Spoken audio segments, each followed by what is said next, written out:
የሐዋርያት ሥራ ምዕራፍ 1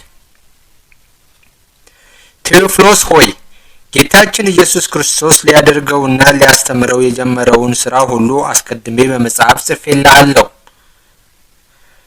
በመንፈስ ቅዱስ የመረጣቸው ሐዋርያትን አዝዞ እስካረገባት ቀን ድረስ ያለውን ጽፌልሃለሁ። ሕማማትን ከተቀበለ በኋላ ብዙ ተአምራት በማሳየት 40 ቀን ሙሉ እየተገለጠላቸው ስለ እግዚአብሔር መንግስትም እየነገራቸውና እያስተማራቸው ሕያው ሆኖ ራሱን ገለጠላቸው። ከእነርሱም ጋር አብሮ ሳለ ከእኔ የሰማችሁትን የአብን ተስፋ ጠብቁ ብሎ ከኢየሩሳሌም እንዳይወጡ አዘዛቸው። ዮሐንስ በውኃ አጠመቀ፣ እናንተ ግን እስከ ቅርብ ቀን ድረስ በመንፈስ ቅዱስ ትጠመቃላችሁ አላቸው። እነርሱም ተሰብስበው ሳሉ ጌታ ሆይ በዚህ ወራት ለእስራኤል ልጆች መንግስትን ትመልሳለህን ብለው ጠየቁት። እርሱም መልሶ እንዲህ አላቸው፣ አብ በገዛ ስልጣኑ የወሰነውን ቀኑንና ዘመኑን ልታውቁ አልተፈቀደላችሁም። ነገር ግን መንፈስ ቅዱስ በእናንተ ላይ በወረደ ጊዜ ኃይልን ትቀበላላችሁ፣ በኢየሩሳሌምና በይሁዳ ሁሉ በሰማርያና እስከ ምድር ዳርቻ ድረስም ምስክሮቼ ትሆኑኛላችሁ። ይህንም እየነገራቸው ከፍ ከፍ አለ፣ ደመናም ተቀበለችው። እነርሱም ወደ እርሱ እያዩ ወደ ሰማይ አረገ፣ ከዓይናቸውም ተሰወረ። እነርሱም ወደ ሰማይ አተኩረው ሲመለከቱ እነሆ 2 ሰዎች ነጫጭ ልብስ ለብሰው በአጠገባቸው ቆመው ታዩአቸው። እነርሱም እናንተ የገሊላ ሰዎች ሆይ ወደ ሰማይ እያያችሁ ለምን ቆማችኋል? ይህ ከእናንተ ወደ ሰማይ ያረገው ኢየሱስ ከእናንተ ወደ ሰማይ ሲያርግ እንዳያችሁት እንዲሁ ዳግመኛ ይመጣል አሏቸው። ከዚህም በኋላ ደብረ ዘይት ከሚባለው ተራራ ወደ ኢየሩሳሌም ተመለሱ። እርሱም ለኢየሩሳሌም የሰንበት መንገድ ያህል የራቀ ነው። ወደ ማደሪያቸውም በደረሱ ጊዜ ጴጥሮስ፣ ዮሐንስ፣ ያዕቆብ፣ እንድርያስ፣ ፊልጶስ፣ ቶማስ፣ ማቴዎስ፣ በርቴሌሜዎስ፣ የእልፍዮስ ልጅ ያዕቆብ፣ ቀናተኛው ስምዖን፣ የያዕቆብ ልጅ ይሁዳም ወደሚኖሩበት ሰገነት ወጡ። እነዚህ ሁሉ ከሴቶችና ከጌታችን ከኢየሱስ እናት ከማርያም ከወንድሞቹም ጋር በአንድነት ለጸሎት ይተጉ ነበር። ያን ጊዜም ጴጥሮስ ተነሳና በወንድሞቹ መካከል ቆመ። 120 ያህል ሰዎችም በዚያ ሳሉ እንዲህ አሏቸው፣ እናንተ ሰዎች ወንድሞቻችን ሆይ ስሙ። ጌታችን ኢየሱስን ለያዙት መሪ ስለሆናቸው ስለ ይሁዳ መንፈስ ቅዱስ አስቀድሞ በዳዊት አፍ የተናገረው የመጽሐፍ ቃል ሊፈጸም ዘንድ ይገባል። እርሱም ከኛ ጋር ተቆጥሮ ነበር፣ ለዚህም አገልግሎት ታድሎ ነበር። ከዚህም በኋላ ይህ ሰው በአመፅ ዋጋው መሬት ገዛ፣ በምድር ላይም በግንባሩ ወደቀና ከመካከሉ ተሰነጠቀ፣ እንጀቱም ሁሉ ተዘረገፈ። በኢየሩሳሌም በሚኖሩት ሁሉ ዜናው ተሰማ። ያም መሬት በቋንቋቸው አኬልዳማ ተብሎ ተጠራ፣ ይኸውም የደም መሬት ማለት ነው። በመዝሙር መጽሐፍ መኖሪያው ምድር በዳ ትሆን፣ በውስጧም የሚኖሩ አይኑሩ፣ ሹመቱንም ሌላ ይውሰድ ተብሎ ተጽፏልና። እንግዲህ ከዮሐንስ ጥምቀት ጀምሮ ከእኛ ዘንድ እስካረገበት ቀን ድረስ ጌታችን ኢየሱስ ክርስቶስ በእኛ መካከል በገባበትና በወጣበት ዘመን ሁሉ ከእኛ ጋር አብረው ከነበሩት ከእነዚህ ሰዎች አንዱ ከእኛ ጋር የትንሣኤ ምስክር ይሆን ዘንድ ይገባል። ኢዮስጦስ የሚሉት በርናባስ የተባለውን ዮሴፍንና ማቲያስን 2 ሰዎች አቆሙ። እንዲህም ብለው ጸለዩ፣ አቤቱ ልብን ሁሉ የምታውቅ አንተ ከነዚህ ከ2 የመረጠውን አንዱን ግለጥ። ይሁዳ ወደ ሀገሩ ይሄድ ዘንድ የተዋትን ይህችን የአገልግሎትና የሐዋርያነትን ቦታ የሚቀበላትን ግለጥ። ዕጣው አጣጣላቸው። ዕጣውም በማቲያስ ላይ ወጣ፣ ከ11 ሐዋርያት ጋርም ተቆጠረ። ምዕራፍ 2 50 ቀንም በተፈጸመ ጊዜ ሁሉም በአንድ ቦታ ተሰብስበው ነበር። ድንገትም እንደ አውሎ ንፋስ ድምፅ ያለ ከሰማይ ድምፅ መጣ፣ የነበሩበትንም ቤት ሞላው። እንደ እሳት የተከፋፈሉ የእሳት ላንቋዎችም ታዩአቸው፣ በሁሉም ላይ ተቀመጡባቸው። ሁሉም መንፈስ ቅዱስን ተሞሉ፣ ይናገሩ ዘንድ መንፈስ ቅዱስ እንዳደላቸው መጠንም እየራሳቸው በሀገሩ ሁሉ ቋንቋ ይናገሩ ጀመሩ። ከሰማይ በታች ካሉ አሕዛብ ሁሉ በኢየሩሳሌምም የሚኖሩ ደጋግ የአይሁድ ሰዎች ነበሩ። ይህንም ቃል ሲናገሩ ሰምተው ሁሉም ደንግጠው ተሰበሰቡ። ሁሉም በየሀገራቸው ቋንቋ ሲናገሩ ሰምተዋቸዋልና የሚሉትን አጡ፣ ተገረሙ፣ አደነቁም። እንዲህም አሉ፣ እነዚህ የሚናገሩት ሁሉ የገሊላ ሰዎች አይደሉምን? እንግዲህ በየሀገራችን ቋንቋ ሲናገሩ እንዴት እንሰማቸዋለን?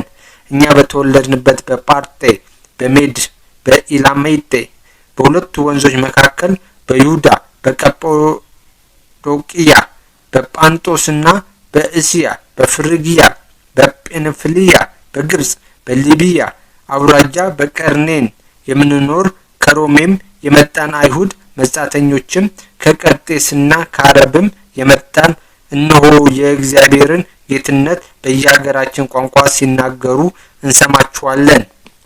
ሁሉም ተገረሙ፣ የሚሉትንም አጡ። እርስ በርሳቸውም እንጃ ይህ ነገር ምን ይሆን ተባባሉ። እኩሌቶቹ ግን እነዚህ ጉሽ ጠጅ ጠግበው ሰክረዋል ብለው ሳቁባቸው።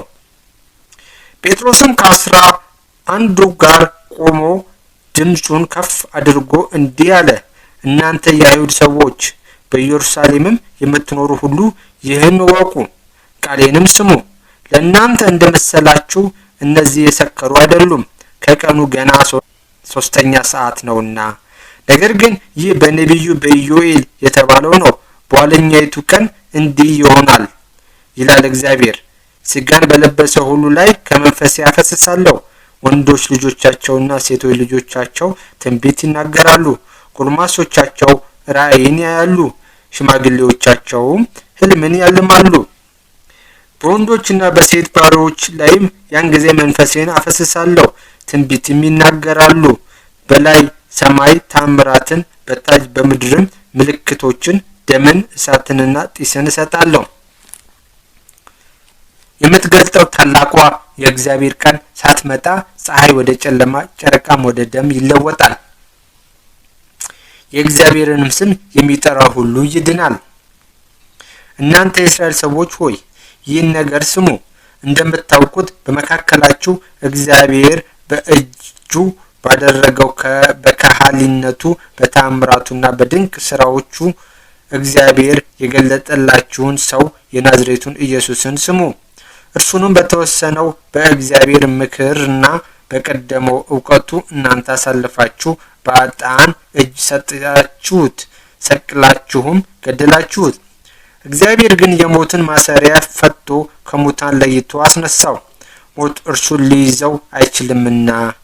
ዳዊትም ስለ እርሱ እንዲህ አለ፣ እግዚአብሔርን ሁልጊዜ በፊቴ አየዋለሁ፣ እንዳልታወክ በቀኜ ነውና።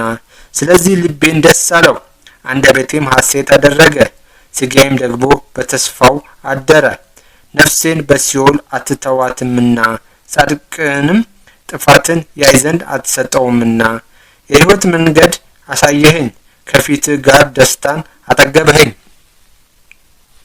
እናንተ ወንድሞች ሆይ ስለ አባቶች አለቃ ስለ ዳዊት ነገር እንደ ሞተ እንደ ተቀበረም መቃብሩም እስከ ዛሬ ድረስ በእኛ ዘንድ እንደ አለ ገልጬ እንድነግራችሁ ትፈቅዱልኛላችሁን? ነቢይ ስለነበረ ከአብራኩም የተገኘውን በዙፋኑ እንዲያነገስለት እግዚአብሔር መሐላን እንደማለለት ስላወቀ ክርስቶስ ከሙታን ተለይቶ እንደሚነሳ ሥጋውን በመቃብር እንደማይቀር ጥፋትንም እንደማያስቀድመው አውቆ ተናገረ። እርሱ ኢየሱስ እግዚአብሔር አስነሳው፣ ለዚህም እኛ ሁላችን ምስክሮቹ ነን።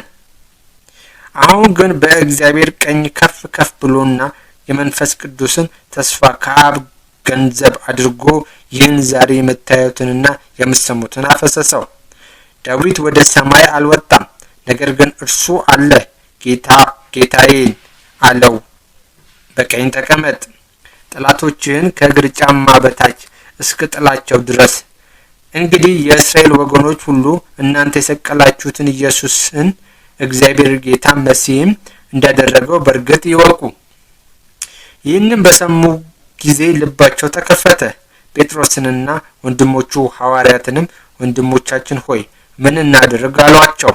ጴጥሮስም እንዲህ አላቸው፣ ንስሐ ግቡ፣ ሁላችሁም በኢየሱስ ክርስቶስ ስም ተጠመቁ፣ ኃጢአታችሁም ይሰረይላችኋል፣ የመንፈስ ቅዱስንም ጸጋ ትቀበላላችሁ። ተስፋው ለእናንተ ለልጆቻችሁ፣ እግዚአብሔር አምላካችንም ለሚጠራቸው ርቀው ለነበሩ ሁሉ ነውና። ሌላም ብዙ ነገር ነገራቸው። ከዚህ ከክፉ ዓለምም ነፍሳችሁን አድኑ ብሎ መከራቸው። ቃሉንም ተቀብለው ተጠመቁ። በዚህችም ዕለት 3000 ያህል ሰዎች ተጨመሩ። በሐዋርያት ትምህርትና በአንድነት ማዕድን በመባረክ በጸሎትም ጸንተው ይኖሩ ነበር። ሰው ሁሉ ፈራቸው። በሐዋርያትም እጅ ብዙ ተአምራትና ድንቅ ሥራ ይደረግ ነበር። ያመኑትም ሁሉ በአንድነት ይኖሩ ነበር። ገንዘባቸውም ሁሉ በአንድነት ነበር። መሬታቸውንና ጥሪታቸውንም እየሸጡ ለእያንዳንዱ እንደሚያሻው ይሰጡ ነበር። ሁልጊዜም አንድ ልብ ሆነው በቤተ መቅደስ ያገለግሉ ነበር። በቤትም አብስትን ይቆርሱ ነበር። በደስታና በልብ ቅንነትም ምግባቸውን ይመግቡ ነበር። እግዚአብሔርም ያመሰግኑ ነበር። በሕዝቡም ሁሉ ዘንድ መወደድ ነበራቸው። እግዚአብሔርም የሚድኑትን ዕለት ዕለት በእነርሱ ላይ ይጨምር ነበር። ምዕራፍ 3 ጴጥሮስና ዮሐንስም በ9 ሰዓት ለጸሎት በአንድነት ወደ ቤተ መቅደስ ወጡ። ከእናቱ ማኅፀንም ጀምሮ እግሩ ሽባ ሆኖ የተወለደ አንድ ሰው ነበር። ወደ መቅደስም ከሚገቡት ምጽዋት ይለምን ዘንድ ሁልጊዜ የተሸከሙ መልካም በሚሏት በመቅደስ ደጃፍ ያስቀምጡት ነበር። ጴጥሮስንና ዮሐንስንም ወደ መቅደሱ ሲገቡ አይቶ ምጽዋት ይሰጡት ዘንድ ለመናቸው። ጴጥሮስም ከዮሐንስ ጋር ትኩር ብሎ ተመለከተውና ወደኛ ተመልከት አለው። ወደ እነርሱም ተመለከተ። ምጽዋት እንደሚሰጡትም ተስፋ አድርጎ ነበር። ጴጥሮስም ወርቅና ብር የለኝም፣ ያለኝ ግን እሰጥሃለሁ። እነሆ በናዝሬት በኢየሱስ ክርስቶስ ስም ተነስተህ ሂድ አለው። በቀኝ እጁም ይዞ አስነሳው። ያን ጊዜም እግሩና ቁርጭምጭሚቱ ጸና፣ ዘሎም ቆመ። የሮጠና እየተራመደም ሄደ። እግዚአብሔርም እያመሰገነ ከእርሱ ጋር ወደ ቤተ መቅደስ ገባ። ሕዝቡም ሁሉ እግዚአብሔርን እያመሰገነ ሲመላለስ አዩት። እርሱ መልካም በምትባለው በመቅደስ ደጃፍ ተቀምጦ ምጽዋት ይለምን የነበረው እንደሆነ አወቁት። በእርሱም ከሆነው የተነሳ መገረምና መደነቅ ሞላባቸው። ጴጥሮስና ዮሐንስም ይዘውት ወደ መቅደስ ሲገቡ ሕዝቡ ሁሉ ደንግጠው ወደ ሰለሞን መመላለሻ ወደ እነርሱ ሮጡ። ጴጥሮስም ሕዝቡን ባያቸው ጊዜ እንዲህ አላቸው፣ እናንተ የእስራኤል ሰዎች ሆይ ይህን ለምን ታደንቃላችሁ? እኛንስ በኃይላችንና በጽድቃችን ይህን ሰው በእግሩ እንዲሄድ እንዳደረግነው አስመስላችሁ ለምን ታዩናላችሁ? የአብርሃም አምላክ የይስሐቅ አምላክ የያዕቆብ አምላክ የአባቶቻችንም አምላክ እናንተ አሳልፋችሁ የሰጣችሁትን እርሱስ ሊተወው ወዶ ሳለ በጲላጦስ ፊት የከዳችሁትን ልጁን ኢየሱስን ገለጠው። እናንተ ግን ቅዱሱንና ጻድቁን ክዳችሁት፣ ነፍሰ ገዳዩን ሰውም እንዲያድንላችሁ ለመናችሁ። የሕይወትን ባለቤት ግን ገደላችሁት። እግዚአብሔርም ከሙታን ለይቶ አስነሳው። ለዚህም እኛ ምስክሮቹ ነን። ስሙን በማመን ይህን የምታዩትንና የምታውቁትን የእርሱ ስም አጸናው። እርሱንም በማመን በፊታችሁ ይህን ሕይወት ሰጠው። አሁንም ወንድሞቼ ሆይ አለቆቻችሁ እንዳደረጉ ይህን ባለማወቅ እንዳደረጋችሁት አውቃለሁ። እግዚአብሔር ግን ክርስቶስ መከራን እንዲቀበል በነቢያት ሁሉ አፍ አስቀድሞ እንደተናገረ እንዲሁ ፈጸመ። እንግዲህ ኃጢአታችሁ ይሰረይላችሁ ዘንድ ንስሐ ግቡ፣ ተመለሱም፣ ከእግዚአብሔር ዘንድም የይቅርታ ዘመን ይመጣል። አስቀድሞ የመረጠውንም ኢየሱስ ክርስቶስን ይልክላችኋል። እግዚአብሔርም ከጥንት ጀምሮ በቅዱሳን ነቢያት አፍ እስከተናገረው የመደራጀት ዘመን ድረስ ሰማይ ይቀበለው ዘንድ ይገባል። ሙሴም አባቶቻችንን እንዲህ ብሏቸዋል፣ እግዚአብሔር አምላካችን ከወንድሞቻችሁ እንደ እኔ ያለ ነቢይ ያስነሳላችኋል። የሚነግራችሁን ሁሉ ስሙት። ያን ነቢይ የማትሰማው ነፍስም ሁሉ ከወገኖቿ ተለይታ ትጥፋ። ከሳሙኤል ጀምሮ ከእርሱም በኋላ የተነሱ ነቢያት ሁሉ ስለ እነዚህ ቀኖች ተናግረዋል አስተምረውማልም።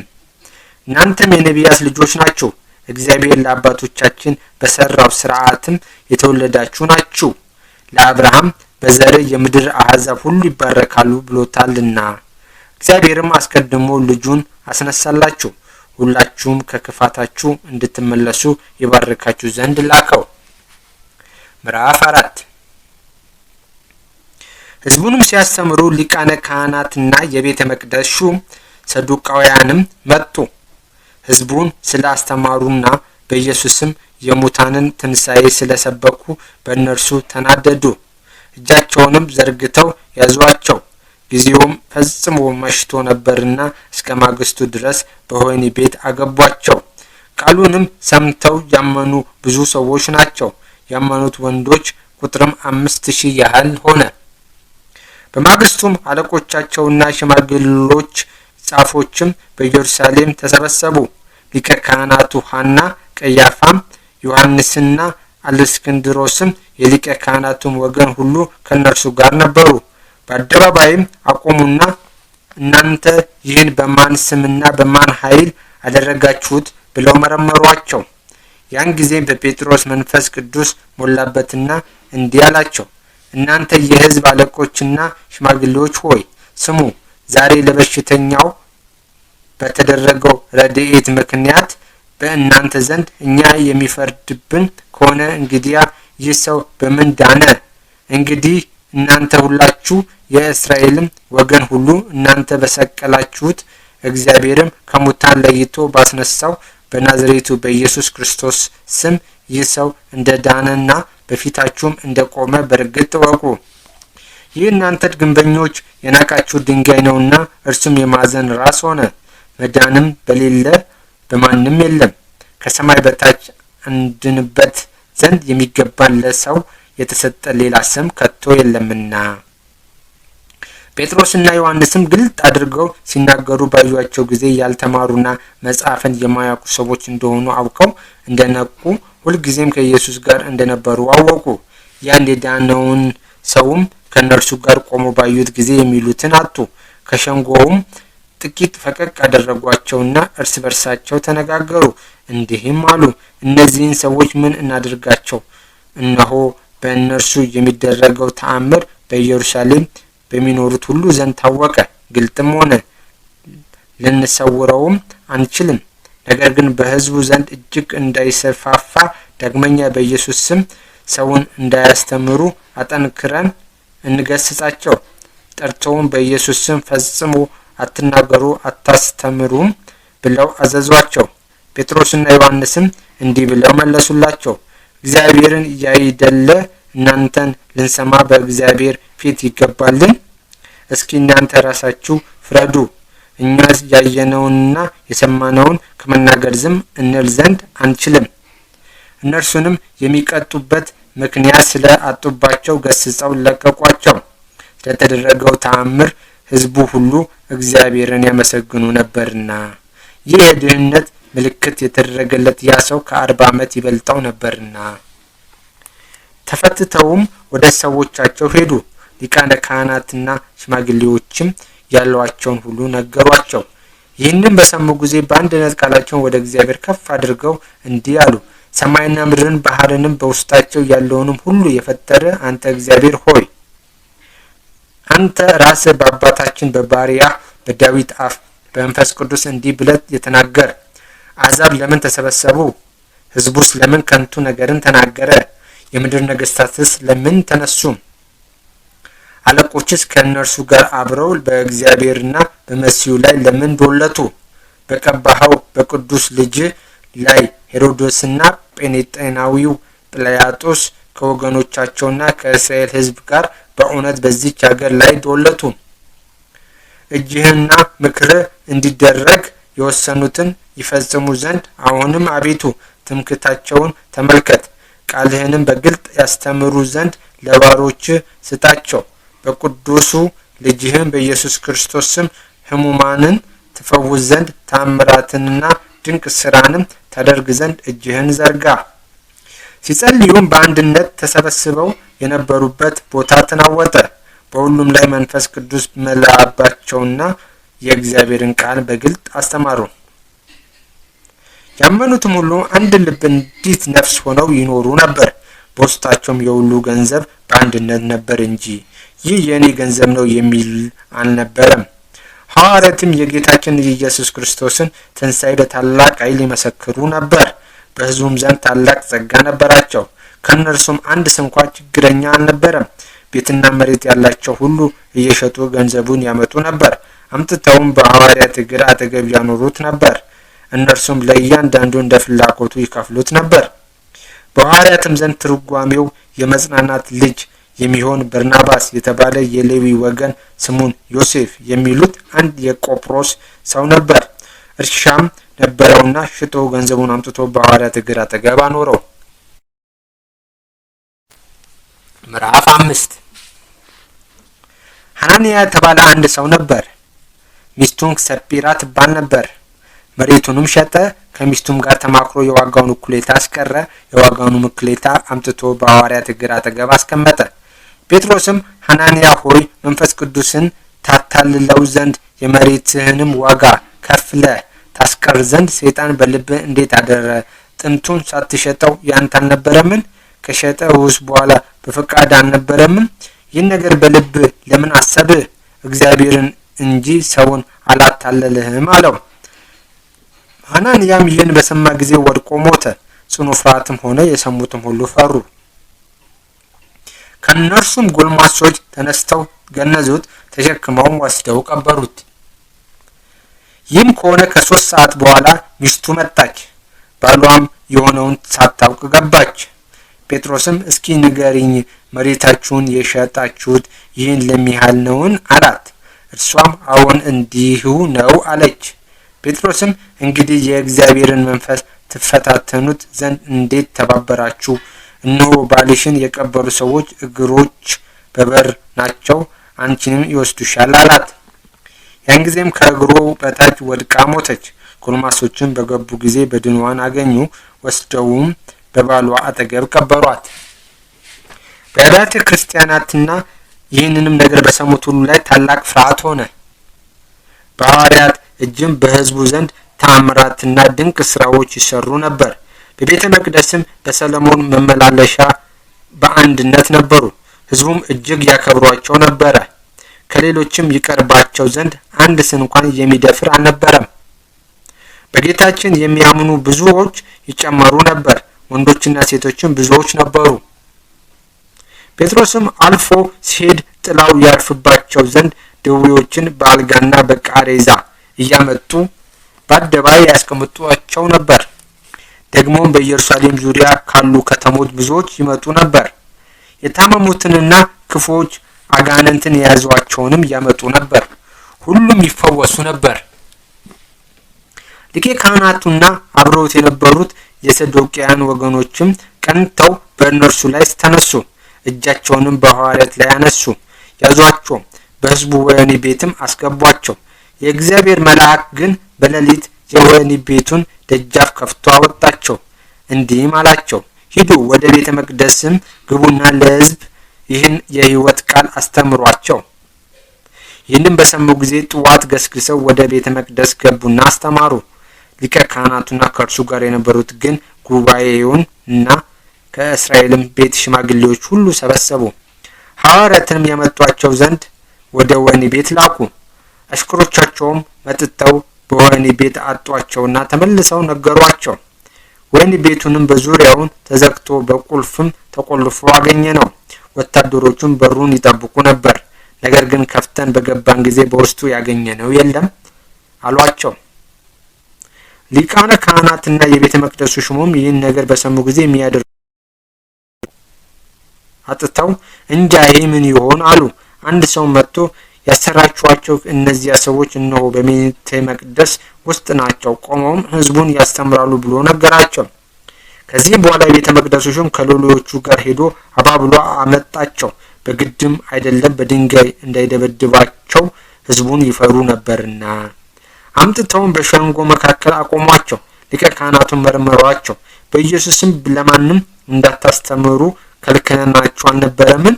እነሆ ኢየሩሳሌም በትምህርታችሁ ሞላችኋል። የዚያንም ሰው ደም በእኛ ላይ ታመጡብን ዘንድ ትሻላችሁን? አላቸው። ጴጥሮስና ሐዋርያትም መልሰው እንዲህ አሏቸው፣ ለሰው ከመታዘዝ ይልቅ ለእግዚአብሔር መታዘዝ ይገባል። የአባቶቻችን አምላክ እናንተ ክዳችሁ በእንጨት ላይ ሰቅላችሁ የገደላችሁትን ኢየሱስን አስነሳው። እግዚአብሔር እርሱን ለእስራኤል ንስሐን የኃጢአትንም ስርየት ይሰጥ ዘንድ ራስም አዳኝም አደረገው፣ በቀኙም አስቀመጠው። እኛም ለዚህ ነገር ምስክሮቹ ነን። እግዚአብሔር ለሚታዘዙት የሰጣቸው መንፈስ ቅዱስም ምስክር ነው። ይህንም በሰሙ ጊዜ ተበሳጩ፣ ጥርሳቸውንም አፋጩ፣ ሊገድሏቸውም ወደዱ። በሸንጎም በሕዝቡ ሁሉ ዘንድ የከበረ የኦሪት መምህር ስሙን ገማልያ የሚሉት አንድ ፈሪሳዊ ተነሳ። ሐዋርያትንም ከጉባኤው ጥቂት ፈቀቅ እንዲያደርጓቸው አዘዘ። እርሱም እንዲህ አላቸው፣ እናንተ የእስራኤል ሰዎች ሆይ በእነዚህ ሰዎች በምታደርጉት ነገር ለራሳችሁ ተጠንቀቁ። ቀድሞም ከዚህ ዘመን በፊት ቴዎዶስ ተነስቶ ራሱን ከፍ ከፍ አደረገ፣ 400 ሰዎችም ተከተሉት። ነገር ግን እርሱም ጠፋ፣ የተከተሉትም ሁሉ ተበታተኑ፣ እንደ ኢምንትም ሆኑ። ከእርሱም በኋላ ሰዎች ለግብር በተቆጠሩበት ወራት ገሊላዊ ይሁዳ ተነሳ፣ ብዙ ሕዝብም ተከተሉት። እርሱ ሞተ፣ የተከተሉትም ሁሉ ተበታተኑ። አሁንም እላችኋለሁ ከእነዚህ ሰዎች ራቁ፣ ተዋቸውም። ይህም ምክራቸው ይህም ስራቸው ከሰው የተገኘ ከሆነ ያልፋል ይጠፋልም። ከእግዚአብሔር የመጣ ከሆነ ግን ልታፈርሱት አትችሉም። ከእግዚአብሔርም ጋር እንደሚጣላ አትሁኑ።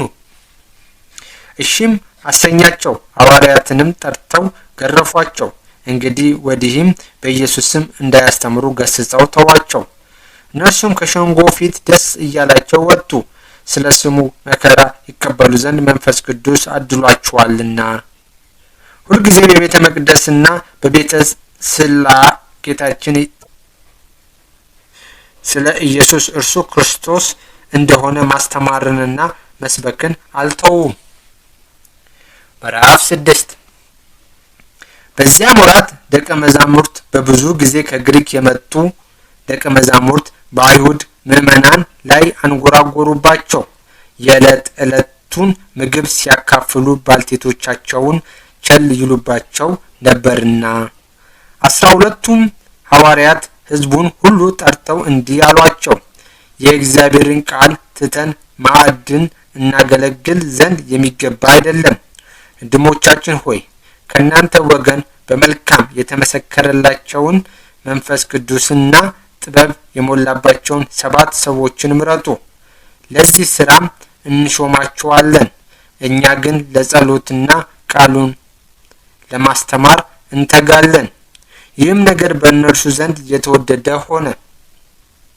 ሃይማኖቱ የቀናና መንፈስ ቅዱስ ያደረበት ሰው እስጢፋኖስን፣ ፊልጶስን፣ ጵርቆሮስና ኒቆሮንና ጢሞናን፣ ጳሮሜናን፣ ወደ ይሁዲነት የተመለሰውን የአንጾኪያውን ኒቆላዎስንም መረጡ።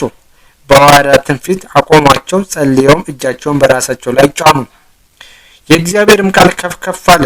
በኢየሩሳሌምም ምዕመናን እጅግ በዙ። ከካህናትም መካከል ያመኑ ብዙዎች ነበሩ። እስጢፋኖስም የእግዚአብሔር ጸጋና ኃይል የመላበት ሰው ነበር። በሕዝቡ መካከል ታላላቅ ታምራትንና ድንቅ ስራን ይሰራ ነበር። የነጻ ወጪዎች ከምትባለው ምኩራብ ከቀሮናና ከእስክንድሪያ ከቂልቅያና ከእስያ የሆኑ ሰዎችም ተነስተው እስጢፋኖስን ይከራከሩት ነበር። ነገር ግን ይቃወሙት ዘንድ አልቻሉም፣ በጥበብና በመንፈስ ቅዱስ ይከራከሯቸው ነበርና። ከዚህም በኋላ ይህን ሰው በሙሴና በእግዚአብሔር ላይ የስድብን ቃል ሲናገር ሰምተነዋል የሚሉ የሐሰት ምስክሮችን አስነሱበት። ሕዝቡም ሽማግሌዎችንና ጻፎችንም አነሳሷቸው። ከበውም እየጎተቱ ወደ ሸንጎ አቀረቡት። የሐሰት ምስክሮችንም አቆሙበት። እነርሱም እንዲህ አሉ፣ ይህ ሰው በዚህ ቤተ መቅደስ ላይና በኦሪት ላይ የስድብ ቃል እየተናገረ ዝም በል ቢሉት እንቢ አለ። የናዝሬቱ ኢየሱስ ይህን ቤተ መቅደስ ያፈርሰዋል፣ ሙሴም የሰጠንን ኦሪታችንን ይሽራል ሲል ሰምተነዋል። በሸንጎም ተቀምጠው የነበሩት ሁሉ ትኩር ብለው ተመለከቱት። ፊቱንም እንደ እግዚአብሔር መልአክ ፊት ሆኖ አዩት። ምዕራፍ 7 ሊቀ ካህናቱን በእውነት እንዲህ ብለሃልን አለው። እርሱም እንዲህ አለ፣ ወንድሞቻችንና አባቶቻችን ሆይ ስሙ። የክብር አምላክ ለአባታችን ለአብርሃም በሁለት ወንዞች መካከል ሳለ ወደ ካራንም ሳይመጣ ተገለጠለት። ከሀገር ውጣ፣ ከዘመዶችም ተለይ፣ እኔም ወደ ማሳየ ሀገር ና አለው። ከዚህም በኋላ ከከለዳውያን ሀገር ወጥቶ በካራን ተቀመጠ። ከዚያም አባቱ ከሞተ በኋላ ዛሬ እናንተ ወደ አላችሁባት ወደዚች ሀገር አመጣው። በውስጧም አንድ ጫማ ታህል እንኳን ርስት አልሰጠውም። ነገር ግን እርሱ ከነርሱም በኋላ ዘሩ ሊገዛት ልጅ ሳይኖረው ያን ጊዜ እርሷን ያወርሰው ዘንድ ተስፋ ሰጠው። እግዚአብሔርም እንዲህ አለው፣ ዘር በባዕድ አገር መጻተኞች ሆነው ይኖራሉ። 400 ዓመት ባሮች አድርገው ይገዟቸዋል፣ መከራም ያጸኑባቸዋል። ደግሞም እግዚአብሔር አለ፣ ባሮች አድርገው በሚገዟቸው ወገኖች እኔ ይፈርድባቸዋለሁ። ከዚህም በኋላ ይወጣሉ፣ በዚህም አገር ያመልኩኛል። የግዝረትንም ኪዳን ሰጠው። ከዚህም በኋላ ይስሐቅን ወለደ፣ በ8ኛው ቀንም ገረዘው። እንዲሁ ይስሐቅም ያዕቆብም 12ቱን የቀደሙ አባቶች ገረዙ። የቀደሙ አባቶችም በዮሴፍ ላይ ቀንተው ወደ ግብጽ አገር ሸጡት። እግዚአብሔር ግን ከእርሱ ጋር ነበረ፣ ከመከራውም ሁሉ አዳነው። በግብጽ ንጉሥ በፈርዖን ፊትም ሞገስንና ጥበብን ሰጠው። በግብጽና በቤቱ ሁሉ ላይ ቢትወደድ አድርጎ ሾመው። በግብጽና በከነዓን አገር ሁሉ ረሃብና ታላቅ ጭንቅ መጣ። አባቶቻችንም የሚበሉት አጡ። ያዕቆብም በግብጽ አገር እህል እንዳለ ሰማ። አባቶቻችንም አስቀድሞ ላካቸው። ወደ ግብጽም እንደገና በተመለሱ ጊዜ ወንድሞቹ ዮሴፍን አወቁት። ፈርዖንም የዮሴፍን ዘመዶች አወቃቸው። ዮሴፍም አባቱን ያዕቆብንና ዘመዶቹን ሁሉ እንዲጠሯቸው ላከ። ቁጥራቸውም 75 ነፍስ ነበረ። ያዕቆብም ወደ ግብጽ ወረደ። እርሱም አባቶቻችንም ሞቱ። ወደ ሴኬምም አፍልሰው አብርሃም ከሴኬም አባት ከኤሞሮ ልጆች በገንዘቡ በገዛው መቃብር ቀበሯቸው። እግዚአብሔርም ለአብርሃም የማለለት የተስፋው ዘመን በደረሰ ጊዜ እስራኤል በዙ፣ የግብጽንም አገር መሉ። ይህም ዮሴፍን የማያውቀው ሌላ ንጉሥ በግብጽ እስከ ነገሰ ድረስ ነበር።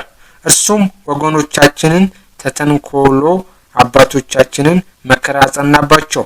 ወንድ ልጅንም ሁሉ እንዲገድሉ አዘዘ። ያን ጊዜ ሙሴ ተወለደ፣ በእግዚአብሔር ፊትም የተወደደ ሆነ። ለ3 ወርም በአባቱ ቤት አሳደጉት። በተጣለም ጊዜ የፈርዖን ልጅ አነሳቸው፣ ልጅም ይሆናት ዘንድ አሳደገችው። ሙሴም የግብጽን ጥበብ ሁሉ ተማረ፣ በሚናገረውና በሚሰራውም ሁሉ ብርቱ ሆነ። 40 ዓመት ሲሞላውም ወንድሞቹን የእስራኤልን ልጆች ሊጎበኛቸው በልቡ አሰበ።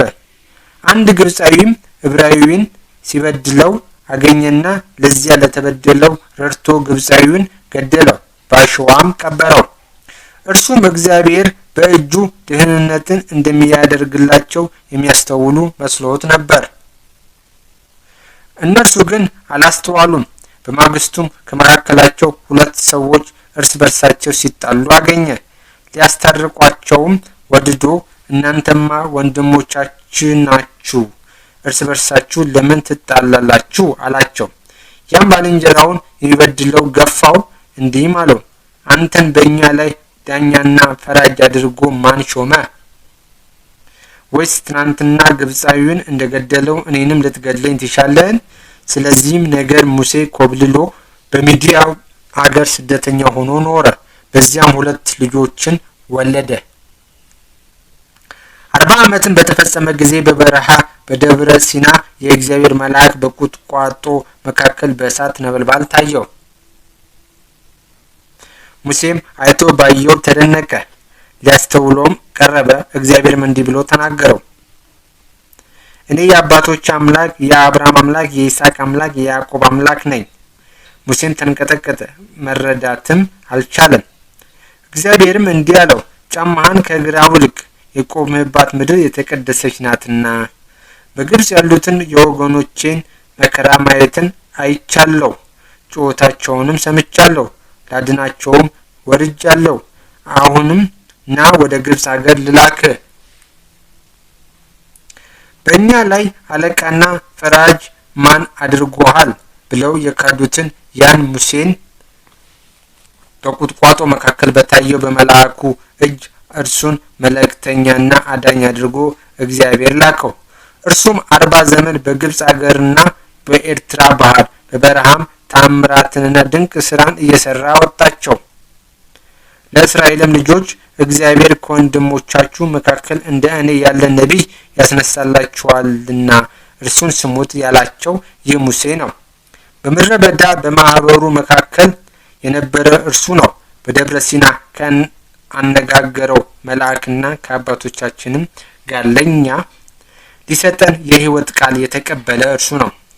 አባቶቻችን ለእርሱ መታዘዝን እምቢ አሉ፣ ከዱትም፣ ልባቸውንም ወደ ግብጽ አገር መለሱ። አሮንም በፊታችን የሚሄዱ አማልክትን ስራልን፣ ያ ከምድረ ግብጽ ያወጣን ሙሴ የሆነውን እናውቅምና አሉት። ያን ጊዜም የጥጃ ምስል ሰሩ፣ ለጣዖቱም መስዋዕት አቀረቡ፣ በእጃቸውም ስራም ደስ አላቸው። እግዚአብሔርም ተለያቸው፣ የሰማይ ጭፍራን ያመልኩም ዘንድ ተዋቸው። የነቢያት መጽሐፍ እንዲህ እንዳለ፣ እናንተ የእስራኤል ወገኖች ሆይ በውኑ በምድረ በዳ ሳላችሁ 40 ዓመት ያቀረባችሁልኝ ቁርባንና መስዋዕት አለን? ነገር ግን የሞልህን ድንኳን አነሳችሁ፣ ሬፋን የሚባለውንም ኮከብ አመለካችሁ፣ ትሰግዱላቸውም ዘንድ ምስሎቻቸውን አበጃችሁ። እኔም ወደ ባቢሎን እንድትማረኩ አደረጋችኋለሁ። ሙሴን ተናግሮ እንደ አዘዘው ባሳየው ምሳሌ የሰራት የምስክር ድንኳን በአባቶቻችን ዘንድ በምድረ በዳ ነበረች። ኢያሱና አባቶቻችንም በተራ ተቀብለው እግዚአብሔር ከአባቶቻችን ፊት አስወጥቶ ወደ ሰደዳቸው ወደ አሕዛብ አገር ከነርሱ ጋር አገቧት። እስከ ዳዊት ዘመንም ነበረች። ዳዊትም በእግዚአብሔር ፊት ባለሟልነትን አግኝቶ ለያዕቆብ አምላክ ማደሪያ ያገኝ ዘንድ ለመነ። ሰለሞን ግን ቤትን ሰራለት። ነገር ግን ልዑል የሰው እጅ በሰራው ቤት የሚኖር አይደለም፣ ነቢይ እንዲህ ብሏልና። እግዚአብሔር እንዲህ ይላል፣ ሰማይ ዙፋኔ ነው፣ ምድሬም የእግሬ መረገጫ ናት። ምን አይነት ቤት ትሰሩልኛላችሁ? ማርፍበትስ ቦታስ ምን አይነት ቦታ ነው?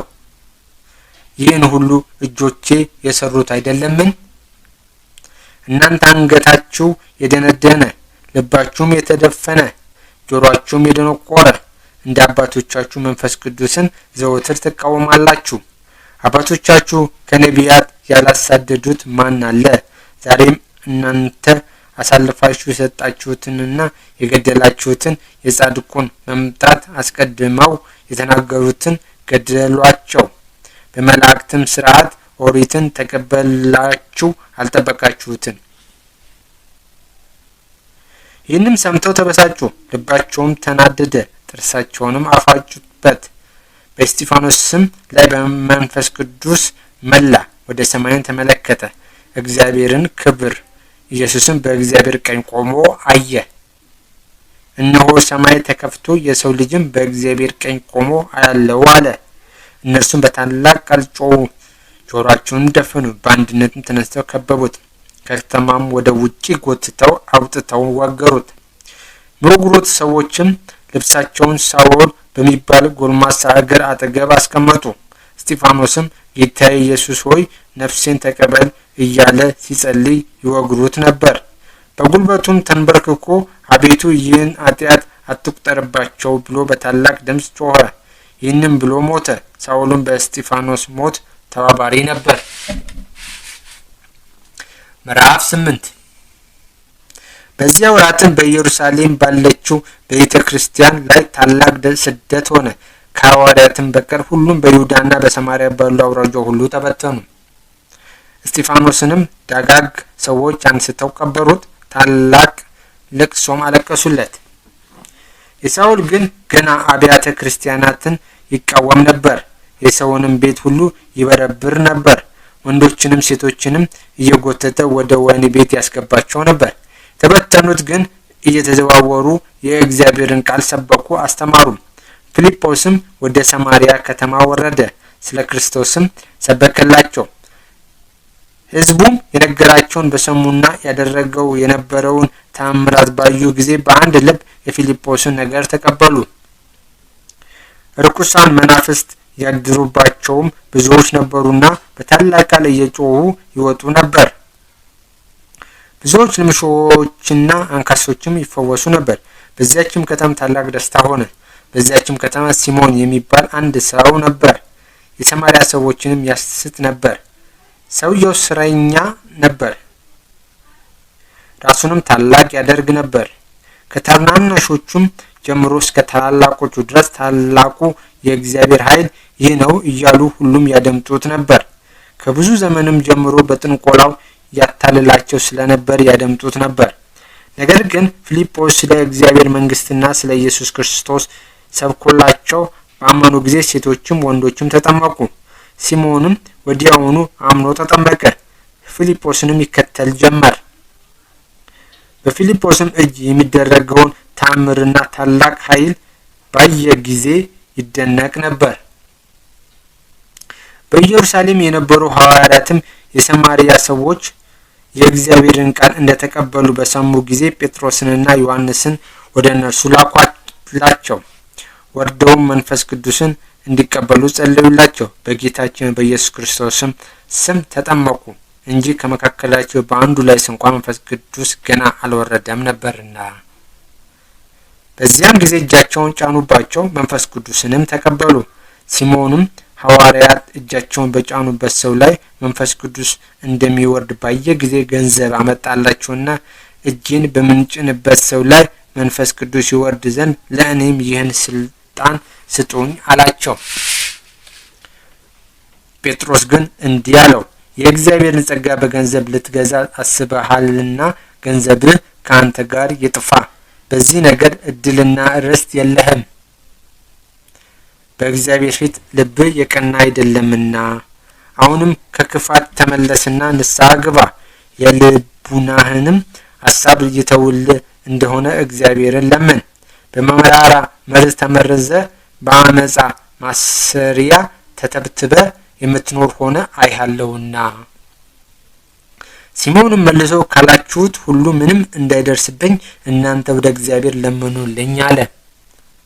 እነርሱም ከመሰከሩና የእግዚአብሔርን ቃል ከተናገሩ በኋላ ወደ ኢየሩሳሌም ተመለሱ።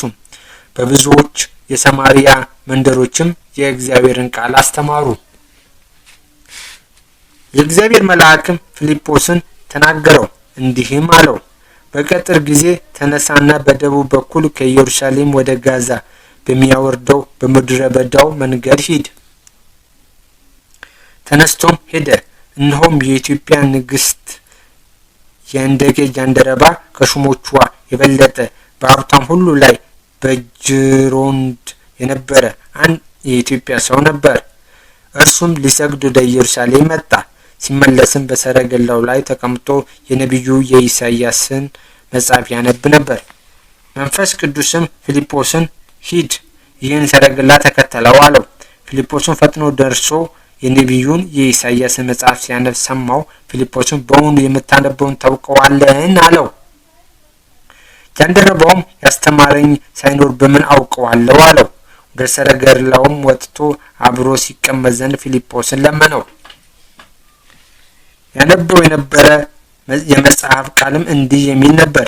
ደበግ ወደ መታረድ ተነዳ፣ የበግ ጠቦትም በሚሸልተው ፊት እንደማይናገር እንዲሁ አፉን አልከፈተም።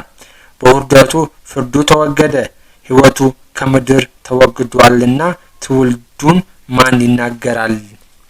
ጃንደረባውም ለፊልጶስ መልሶ ነቢዩ ስለማን እንዲህ ይላል ሲል ራሱን ነው ወይስ ስለሌላ እባክህ ንገረኝ አለው። ፊልጶስም አፉን ከፈተ። ስለ ኢየሱስም ከዚያው መጽሐፍ ጀምሮ አስተማረው። በመንገድ ሲሄድም ወደ ውሃ ደረሱ። ጃንደረባውም እነሆ ውሃ መጠመቅን ምን ይከለክለኛል አለው። ፊልጶስም በፍጹም ልብ ብታምን ይገባሃል አለው። ጃንደረባው መልሶ ኢየሱስ ክርስቶስ የእግዚአብሔር ልጅ እንደሆነ እኔ አምናለሁ አለው። ሰረገላውንም እንዲያቆሙ አዘዘ። አቁመው ፊልጶስና ጃንደረባው በአንድነት ወደ ውሃ ወረዱ፣ አጠመቀውም። ከውሃም ከወጡ በኋላ የእግዚአብሔር መንፈስ ፊልጶስን ነጥቆ ወሰደው። ጃንደረባውም ከዚያ ወዲህ አላየውም። ደስ እያለው መንገዱን ሄደ።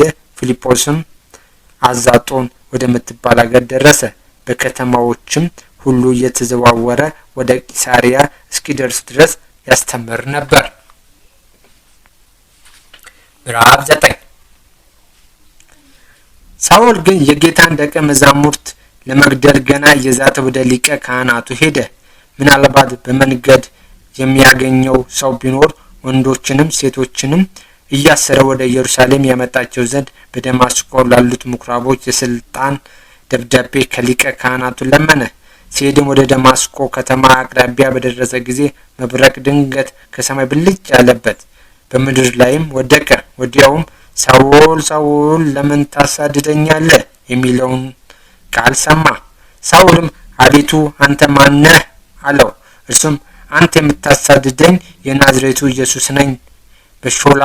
በሾለ ብረት ላይ ብትቆም ለአንተ ይብስሃል አለው። እርሱም እየፈራና እየተንቀጠቀጠ አቤቱ ምን እንዳደርግ ትሻለህ አለው። ጌታም ተነሳና ወደ ከተማ ግባ፣ በዚያም ልታደርገው የሚገባን ይነግሩሃል አለው። ከእርሱም ጋር የነበሩ ሰዎች ድምፅ እየሰሙ ማንንም ሳያዩ ተደንቀው ቆሙ። ሳውልም ከምድር ተነሳ፣ ነገር ግን ዓይኖቹ ተገልጠው ሳሉ የሚያየው ነገር አልነበረም። እየመሩም ወደ ደማስቆ አገቡት። በዚያም ሳያይ ሳይበላና ሳይጠጣ 3 ቀን ቆየ። በደማስቆም ስሙን ሐናንያ የሚሉት አንድ ደቀ መዝሙር ነበር። ጌታም በራእይ ተገልጦ ሐናንያ ብሎ ጠራው። እርሱም አቤቱ እነሆኝ አለ። ጌታም ተነሳና ቀን በምትባለው መንገድ ሂድ፣ በይሁዳ ቤትም ከጠርሴስ ሀገር የመጣ ሳውል የሚባል ሰው ፈልግ፣ እርሱ አሁን ይጸልያልና አለው።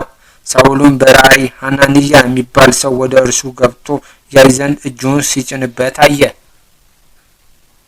ሐናንያ ግን መልሶ እንዲህ አለ፣ አቤቱ ስለዚህ ሰው በኢየሩሳሌም በቅዱሳኖች ላይ የሚያደርገውን ክፉ ነገር ሁሉ ከብዙ ሰዎች ሰምቻለሁ። ወደዚህም ከካህናቱ አለቃ አስፈቅዶ የመጣ ስምህን የሚጠሩትን ሁሉ ሊያስር ነው። ጌታችንም እንዲህ አለው፣ ተነስና ሂድ፣ በአሕዛብና በነገስታት በእስራኤል ልጆችን ፊት ስሜን ይሸከም ዘንድ ለእኔ የተመረጠ ዕቃ አድርጌዋለሁና እኔም ስለ ስሜ መከራን ይቀበል ዘንድ እንዳለው አሳየዋለሁ። ያን ጊዜም ሐናንያ ሄደ፣ ወደ ቤትም ገባ። እጁንም ጫነበትና ወንድሜ ሳውል በመንገድ ስትመጣ የታየ ጌታችን ኢየሱስ ክርስቶስ ታይና መንፈስ ቅዱስ ይመላብህ ዘንድ ወደ አንተ ልኮኛል አለው። ያን ጊዜም ፈጥኖ እንደ ቅርፊት ያለ ነገር ከዓይኖቹ ላይ ተገፎ ወደቀ። ዓይኖቹም ተገለጡ። ወዲያውም አየ። ተነስቶም ተጠመቀ። እህልም በላ፣ በረታም። ጥቂት ቀንም ከደቀ መዛሙርቱ ጋር በደማስቆ ሰነበተ። ወዲያውኑም የእግዚአብሔር ልጅ ነው ብሎ ስለ ኢየሱስ ክርስቶስ በየምኩራቦቹ ሰበከ፣ አስተማረም። የሰሙትም ሁሉ አደነቁ፣ እንዲህም አሉ፣ በኢየሩሳሌም ይህን ስም የሚጠሩትን ሁሉ ይጠላቸው የነበረው ይህ አይደለምን? ስለዚህ ወደዚህ የመጣው እያሰረ ወደ ሊቀ ካህናት ሊወስዳቸው አይደለምን? ሳውል ግን እየበረታ ሄደ። በደማስቆም ለነበሩት አይሁድ ይህ ክርስቶስ እንደሆነ እያስረዳ መልስ አሳጣቸው። ከብዙ ቀንም በኋላ አይሁድ ሳውልን ይገድሉት ዘንድ ተማከሩ። ሳውል ግን በእርሱ ላይ ሊያደርጉት የሚሹትን አውቀባቸው። ሊገድሉትም በቀንና በሌሊት የከተማውን በር ይጠብቁ ነበር። ደቀ መዛሙርቱም በሌሊት ወሰዱት፣ በቅርጫት አድርገው በቅጽሩ ድምድማት ላይ አወረዱት። ሳኦልም ወደ ኢየሩሳሌም በደረሰ ጊዜ ሊገናኛቸው ደቀ መዛሙርቱን ፈለጋቸው። ሁሉም ፈሩት፣ የጌታችን ደቀ መዝሙር እንደሆነ አላመኑትም ነበርና። በርናባስም አግኝቶ ወደ ሐዋርያት ወሰደው። ጌታችንን በመንገድ እንደ ተገለጠለትና እንደ አነጋገረው በደማስቆም በኢየሱስ ስም እንደ አስተማረ ነገራቸው።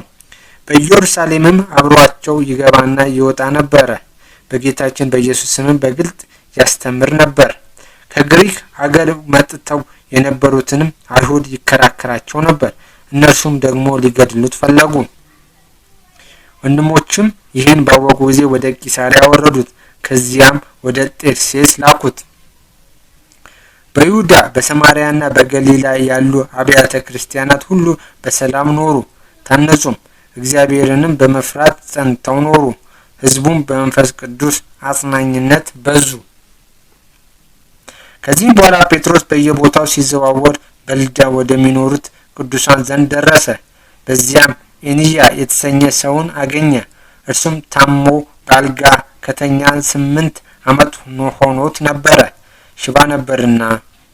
ጴጥሮስም ኤንያ ሆይ ኢየሱስ ክርስቶስ ይፈውስ፣ ተነስና አልጋህን አንጥፍ አለው።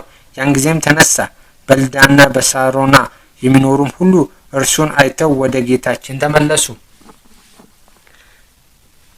በኢዮጴ ሀገርም ጣቢታ የምትባል አንዲት ደቀ መዝሙር ነበረች። በትርጓሜውም ዶርቃስ ይሏታል፣ ፎቆ ማለት ነው። እርሷም ብዙ ደጋግ ስራ ትሰራ ነበር፣ ምጽዋትም ትሰጥ ነበር። ያን ጊዜም ታማ ሞተችና በድኗን አጥበው በሰገነት አስተኟት። ልዳም በኢዮጴ ቅርብ ነበርና ደቀ መዛሙርት ጴጥሮስ በዚያ እንዳለ ሰምተው ወደ እርሷ በመምጣት እንዳይዘገይ ይማልዱ ዘንድ 2 ሰዎችን ወደ እርሱ ላኩ። ጴጥሮስም ተነስቶ አብሯቸው ሄደ። በደረሰም ጊዜ ወደ ሰገነት አወጡት። ባልቴቶችም ሁሉ ወደ እርሱ መጥተው በፊቱ ቆሙ፣ ያለቅሱላትም ነበር። ዶርቃስም በሕይወት ሳለ የሰራችውን ቀሚሱንና መጎናጸፊያውን አሳዩት። ጴጥሮስም ሁሉን ካሳወጣ በኋላ ተንበርክኮ ጸለየ።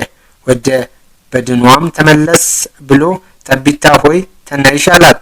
እርሷም ዓይኖቿን ገለጠች። ያን ጊዜ ጴጥሮስን አየችው፣ ቀና ብላም ተቀመጠች።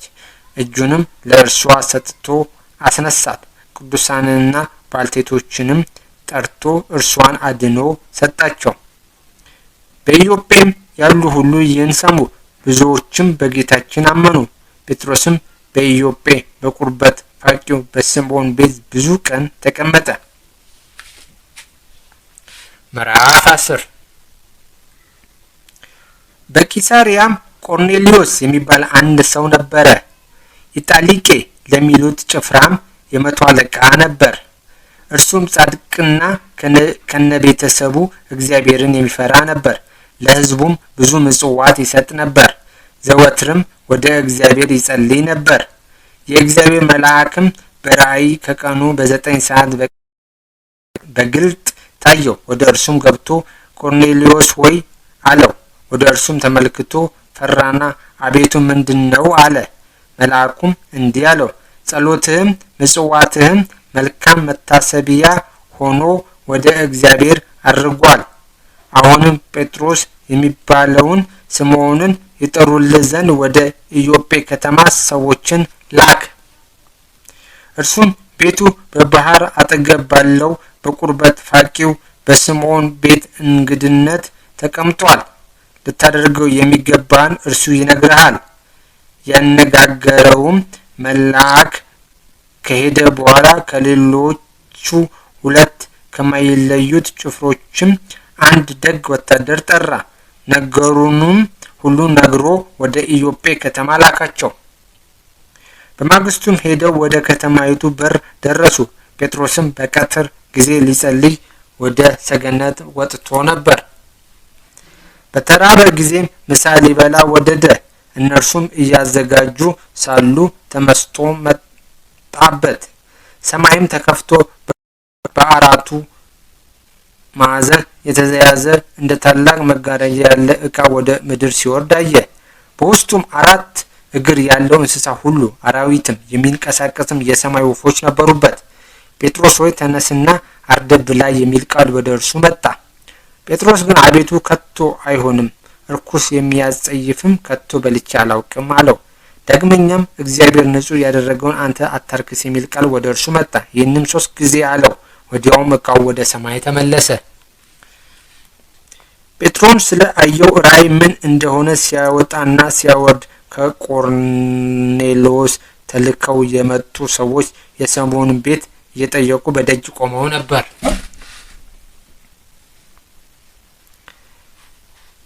ተጣርተውም ጴጥሮስ የተባለ ስምዖን በእንግድነት በዚያ ይኖር እንደሆነ ጠየቁ።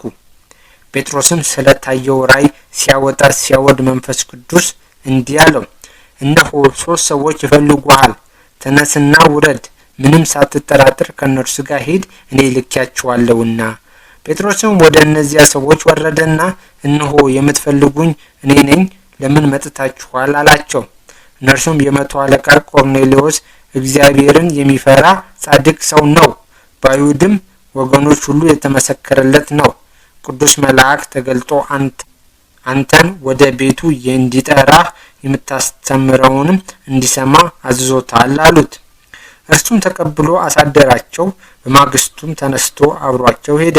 በኢዮጴ ከተማ ከሚኖሩት ወንድሞችም አብረውት የሄዱ ነበሩ። በማግስቱም ወደ ቂሳሪያ ከተማ ገባ። ቆርኔሌዎስም ዘመዶቹንና የቅርብ ወዳጆቹን ጠርቶ ይጠብቃቸው ነበር።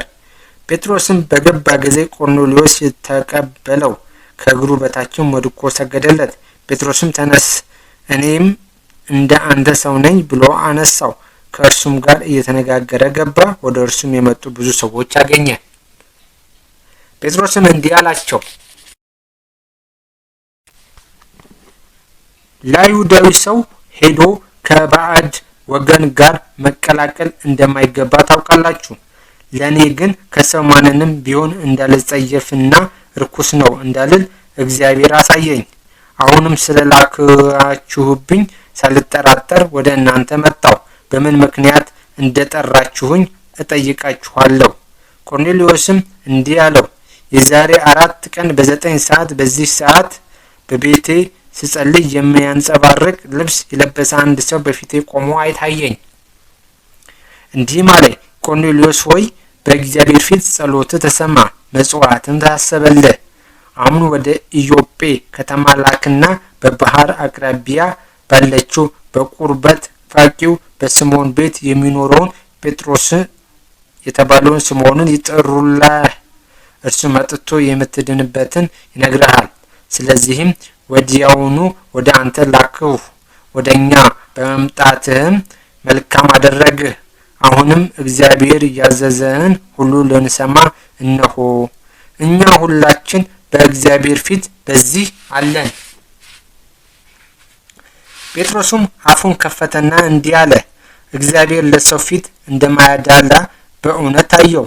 ነገር ግን በሕዝብ ሁሉ ዘንድ እርሱን የሚፈራና እውነትን የሚያደርግ በእርሱ ዘንድ የተወደደ ነው። ቃሉን ለእስራኤላውያን ላከ። በኢየሱስ ክርስቶስም ሰላምን ነገራቸው። እርሱም የሁሉ ገዢ ነው። ዮሐንስ ከሰበከው ጥምቀት በኋላ ከገሊላ ጀምሮ በይሁዳ የሆነውን ነገር ሁሉ እናንተ ራሳችሁ ታውቃላችሁ። ስለ ናዝሬቱ ስለ ኢየሱስ እግዚአብሔር በመንፈስ ቅዱስ በኃይልም እንደቀባው እየዞረም መልካም እንዳደረገ ሰይጣን ያሸነፋቸውንም እንደፈወሰ ታውቃላችሁ።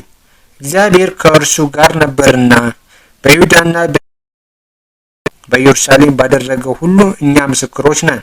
እርሱንም በእንጨት ላይ ሰቅለው ገደሉት። እግዚአብሔር ግን በ3ኛው ቀን ከሙታን ለይቶ አስነሳው፣ በግልጥ እንዲታይም አደረገው።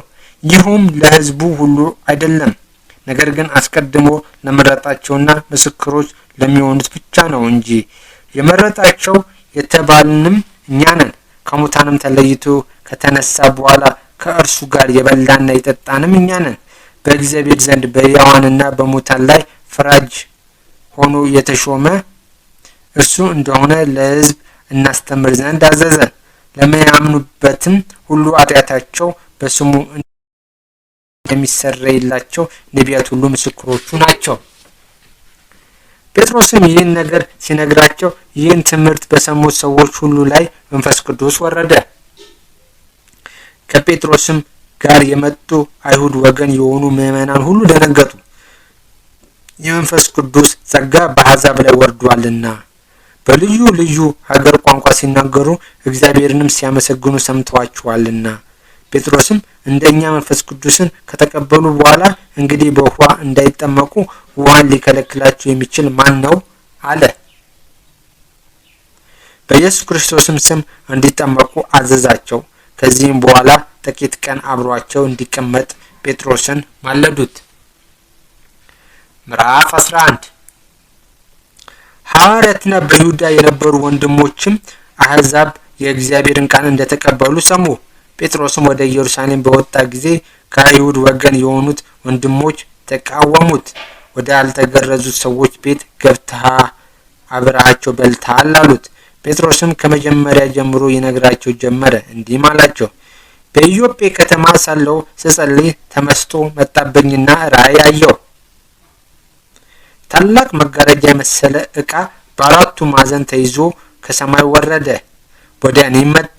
በውስጡም 4 እግር ያላቸው እንስሳና አራዊትን ተንቀሳቃሾችንም የሰማይ ወፎችንም አየሁ። ጴጥሮስ ሆይ ተነስና አርደህ ብላ የሚለኝንም ቃል ሰማሁ።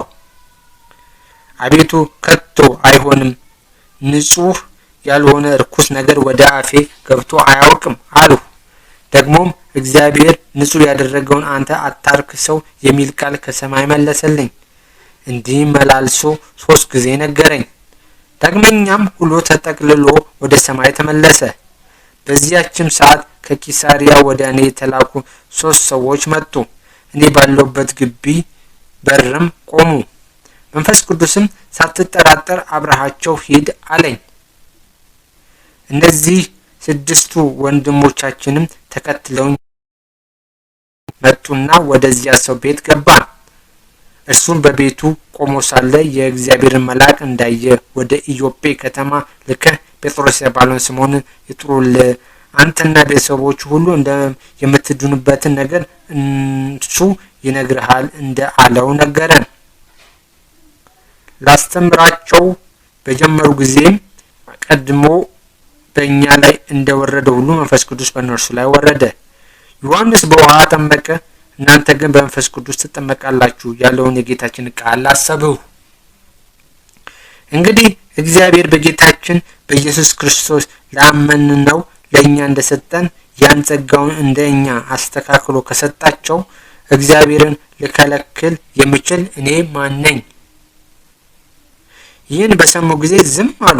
እግዚአብሔር ለአሕዛብ ደግሞ ለሕይወት የሚሆን ንስሐን ሰጣቸው እያሉ እግዚአብሔርን አመሰገኑ።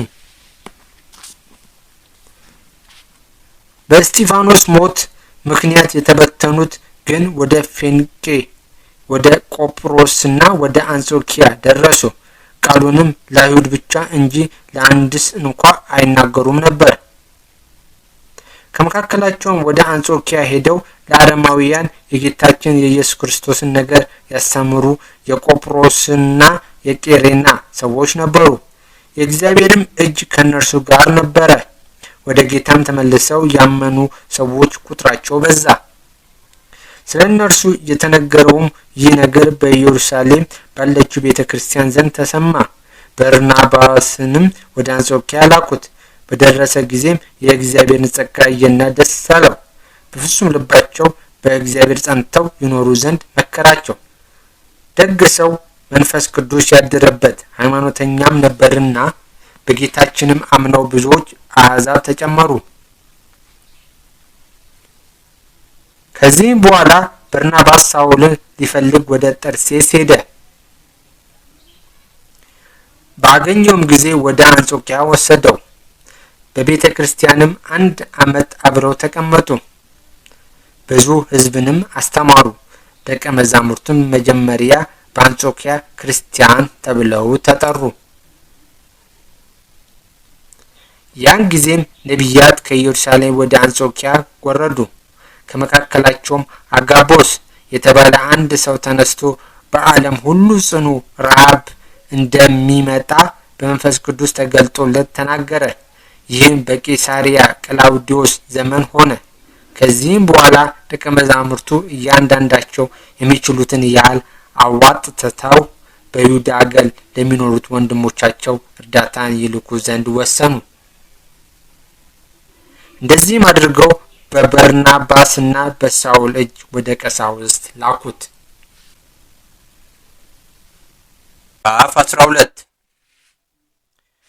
በዚያም ወራት ሄሮድስ የቤተ ክርስቲያንን ሹሞች ያዛቸው፣ መከራም አጸናባቸው። የዮሐንስንም ወንድም ያዕቆብን በሰይፍ ገደለው።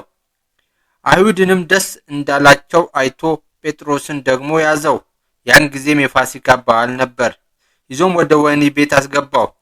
ለሚጠብቁት ለ16 ወታደሮችም አሳልፎ ሰጠው። ከፋሲካም በኋላ ወደ ሕዝብ ሊያቀርበው ወድዶ ነበር። ጴጥሮስም በወህኒ ቤት ይጠብቁት ነበር።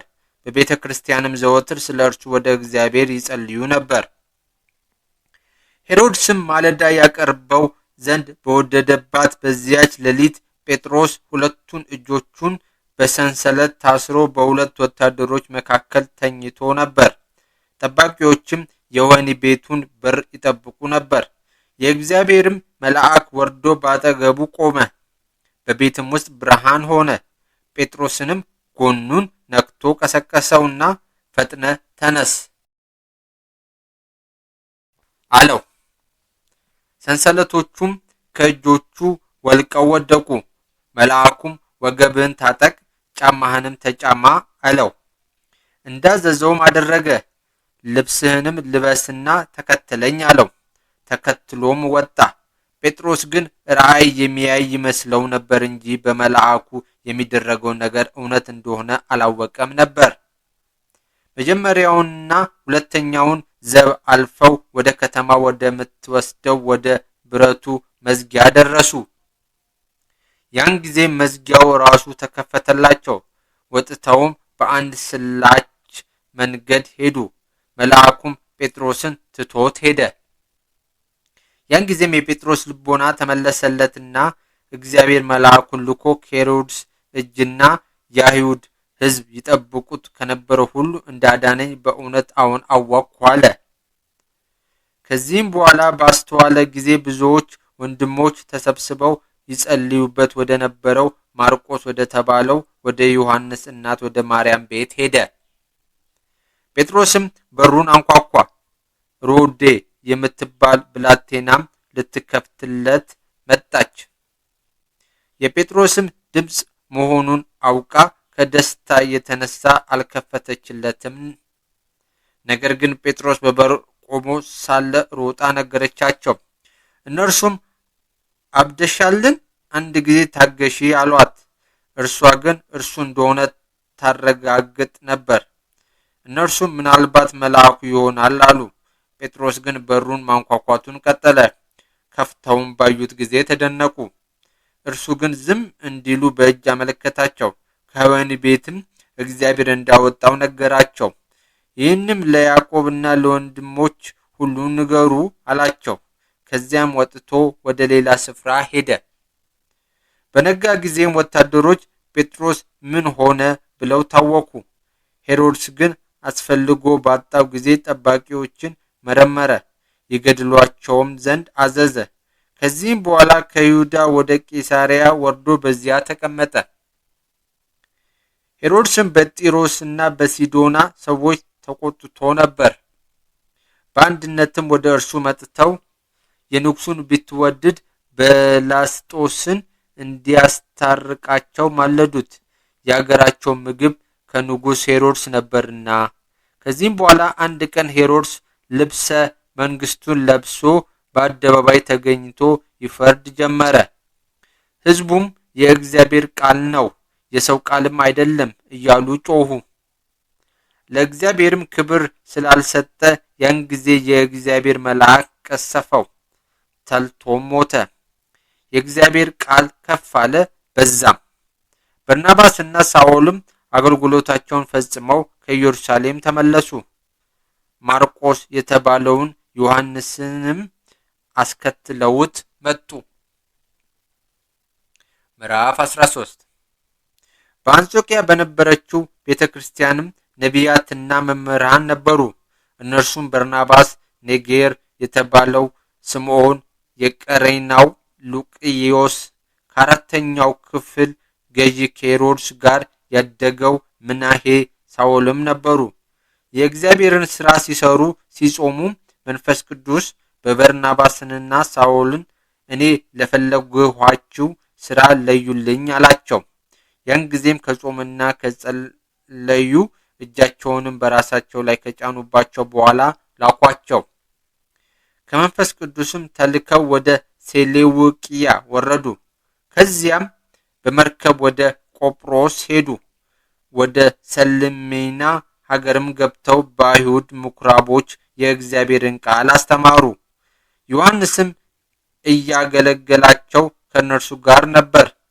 በደሴቲቱም ሁሉ ሲዘዋወሩ ጻፋ ወደምትባል አገር ደረሱ። በዚያም አንድ አይሁዳዊ የሆነ ሐሰተኛ ነቢይና አስማተኛ ሰው አገኙ። ስሙም በርያሱስ ይባላል። እርሱም ብልህ ሰው በሆነ ሰርግዮስ ጳውሎስ በሚባል አገር ገዢ ዘንድ ይኖር ነበረ። የእግዚአብሔርንም ቃል ሊሰማ ወድዶ በርናባስንና ሳውልን ወደ እርሱ ጠራቸው። አስማተኛው ኤልማስም የስሙ ትርጓሜ እንዲነበረና ገዢውን ከማመን ሊከለክለው ፈልጎ ተቃወማቸው። ጳውሎስ በተባለው በሳውል ላይም ቅዱስ መንፈስ ሞላበት። አተኩሮም ተመለከተው፣ እንዲህም አለው፣ ሽንገላንና ክፋትን ሁሉ የተመላህ የሰይጣን ልጅ፣ የጽድቅ ሁሉ ጠላት ሆይ የቀናውን የእግዚአብሔርን መንገድ ማጣመምህን ትተው ዘንድ እንቢ አልህን? እነሆ አሁን የእግዚአብሔር እጅ ባንተ ላይ ነው። እውርም ትሆናለህ፣ እስከ ጊዜውም ፀሐይን አታይም። ወዲያውንም ታወረ፣ ጨለማም ዋጠው። የሚመራውም ፈለገ። አገር ገዢውም የሆነውን ባየ ጊዜ ተገረመ፣ በጌታችንም ትምህርትም አመነ። ከዚህም በኋላ እነ ጳውሎስ ከጳፋ ከተማ ወጥተው ሄዱና የጵንፍልያ አውራጃ ወደምትሆን ወደ ጴርጌን ገቡ። ዮሐንስ ግን ትቷቸው ወደ ኢየሩሳሌም ተመለሰ። እነርሱም ከጴርጌን አልፈው የጲስድያ አውራጃ ወደምትሆን ወደ አንጾኪያ ደረሱ። በሰንበት ቀንም ወደ ምኩራብ ገብተው ተቀመጡ። ኦሪትንና ነቢያትን ካነበቡ በኋላም የምኩራብ አለቆች እናንተ ወንድሞቻችን ሆይ ለሕዝብ ሊነገር የሚገባው የምክር ቃል እንዳላችሁ ተናገሩ ብለው ላኩባቸው። ጳውሎስም ተነስቶ ዝም እንዲሉ አዘዘና እንዲህ አላቸው፣ እናንተ የእስራኤል ሰዎችና እግዚአብሔርንም የምትፈሩ ሁሉ ስሙ። የእስራኤል ሕዝብ አምላክ አባቶቻችንን መረጣቸው፣ ወገኖቹንም በተሰደዱበት በምድረ ግብጽ ከፍ ከፍ አደረጋቸው። ከዚያም ከፍ ባለ ክንዱ አወጣቸው። 40 ዘመንም በምድረ በዳ መገባቸው። 7ቱን የከነዓንን አሕዛብ አጥፍቶ ምድራቸውን አወረሳቸው። ከዚህም በኋላ 450 ዓመት እስከ ነቢዩ እስከ ሳሙኤል ዘመን ድረስ መሳፍንትን ሾመላቸው። ከዚያም ወዲያ ንጉሥ ያነግስላቸው ዘንድ ለመኑ። እግዚአብሔርም ከብንያም ነገድ የተወለደውን ሰው የቂስን ልጅ ሳኦልን 40 ዓመት አነገሰላቸው። እርሱንም ሻረው። ከእርሱም በኋላ ዳዊትን አነገሰላቸው። የእሴይ ልጅ ዳዊትን ፈቃዴን ሁሉ የሚፈጽም እንደ ልቤም የታመነ ሰው ሆኖ አገኘሁት ብሎ መሰከረለት። እግዚአብሔር ተስፋ እንደሰጣቸው ከዳዊት ዘር ለእስራኤል መድኃኒት አድርጎ ኢየሱስን አመጣላቸው። እርሱ ከመምጣቱ አስቀድሞ ዮሐንስ ለእስራኤል ሕዝብ ሁሉ የንስሐ ጥምቀትን ሰበከላቸው። ዮሐንስም መልእክቱን ሲፈጽም እንዲህ አላቸው፣ እኔን ለምን ትጠራጠሩኛላችሁ? እርሱን አይደለሁም። የጫማውን ማዘቢያ ከእግሩ ልፈታ የማይገባኝ ከእኔ በኋላ እነሆ ይመጣል። እናንተ ከአብርሃም ወገን የተወለዳችሁ ወንድሞቻችን፣ እግዚአብሔርንም የምትፈሩ ይህ የሕይወት ቃል ለእናንተ ተልኳል። በኢየሩሳሌም የሚኖሩና አለቆቻቸው ግን እርሱን አላወቁም። የነቢያት መጻሕፍትንም በየሰንበቱ ሁሉ ሲያነቡ አላስተዋሉትም። ነገር ግን ይሙት በቃ ፈረዱበት፣ ስለ እርሱ የተጻፈውንም ሁሉ ፈጸሙበት። ለሞትም የሚያበቃ ምንም በደል ባላገኙበት ጊዜ እንዲገድለው ጲላጦስን ለመኑት። ስለ እርሱም የተጻፈውን ሁሉ ከፈጸሙ በኋላ ከመስቀል አውርደው በመቃብር ቀበሩት። እግዚአብሔር ግን ከሙታን ለይቶ አስነሳው። ከተነሳም በኋላ ከገሊላ ወደ ኢየሩሳሌም አብረውት ለወጡት ብዙ ቀን ተገለጠላቸው። እነርሱም በሕዝብ ዘንድ ምስክሮች ሆኑት። እኛም እግዚአብሔር ለአባቶቻችን ያናገረላቸውን ተስፋ እንነግራችኋለን። በሁለተኛው መዝሙር አንተ ልጄ ነህ፣ እኔ ዛሬ ወለድሁ እንዳለ ኢየሱስን አስነስቶ ተስፋውን ለእኛ ለልጆቻቸው ፈጽሟል። መፍረስ መበስበስንም እንዳያይ እግዚአብሔር ከሙታን ለይቶ እንዳስነሳው እንዲህ አለ። የታመነውን የዳዊትን ቅዱስ ተስፋ ሰጣችኋለሁ። በሌላ ስፍራም እንዲህ ይላል፣ ጻድቅህን መፍረስ መበስበስን ያይ ዘንድ አትሰጠውም። ዳዊት ግን በዘመኑ ለእግዚአብሔር ትእዛዝ አገልግሏል። እንደ አባቶቹ ሞተ፣ ተቀበረ፣ መፍረስ መበስበስንም አይቷል። ይህ እግዚአብሔር ያስነሳው ግን መፍረስ መበስበስን አላየም። እንግዲህ ወንድሞቻችን በእርሱ ኃጢአታችሁ እንደሚሰረይላችሁ ተስፋ የሰጣችሁን እወቁ። ከሁሉም ይልቅ በሙሴ ሕግ መጽደቅ የተሳናችሁ ናችሁ። በእርሱ ግን ያመነ ሁሉ ይጸድቃል። እንግዲህ እንዲህ የሚለው የነቢያት ቃል እንዳይደርስባችሁ ተጠንቀቁ። እነሆ እናንተ የምታቃልሉ እዩ፣ ተደነቁም፣ ያለዚያ ግን ትጠፋላችሁ። ማንም ቢነግራችሁ የማታምኑትን ሥራ እኔ በዘመናችሁ እሠራለሁና። ከምኵራብም ከወጡ በኋላ ይህን ነገር በሁለተኛው ሰንበት እንዲነግሯቸው ማለዷቸው። ጉባኤውም በተፈታ ጊዜ ከአይሁድና ወደ ይሁዲነት ከተመለሱት ከደጋግ ሰዎች ብዙዎች ጳውሎስንና በርናባስን ተከተሏቸው። እነርሱም በእግዚአብሔር ጸጋ ይድኑ ዘንድ እያስረዱ ነገሯቸው። በሁለተኛው ሰንበትም የከተማው ሰዎች ሁሉ የእግዚአብሔርን ቃል ይሰሙ ዘንድ ተሰበሰቡ። አይሁድም የተሰበሰበውን ብዙ ሕዝብ ባዩ ጊዜ ቀኑባቸው። የተሳደቡም ጳውሎስ የተናገረውን ቃል ተቃወሙ። ጳውሎስና በርናባስም ደፍረው እንዲህ ብለው ተናገሯቸው። የእግዚአብሔርን ቃል ለእናንተ አስቀድሞ ልነግራችሁ ይገባል። እንቢ ብትሉና ራሳችሁን ለዘላለም ሕይወት የተዘጋጀ ባታደርጉ ግን እነሆ ወደ አሕዛብ እንመለሳለን። እግዚአብሔር እስከ ምድር ዳርቻ ላሉት ሁሉ መድኃኒት ትሆን ዘንድ ለአሕዛብ ብርሃን አድርጌሃለሁ ብሎ አዞናልና።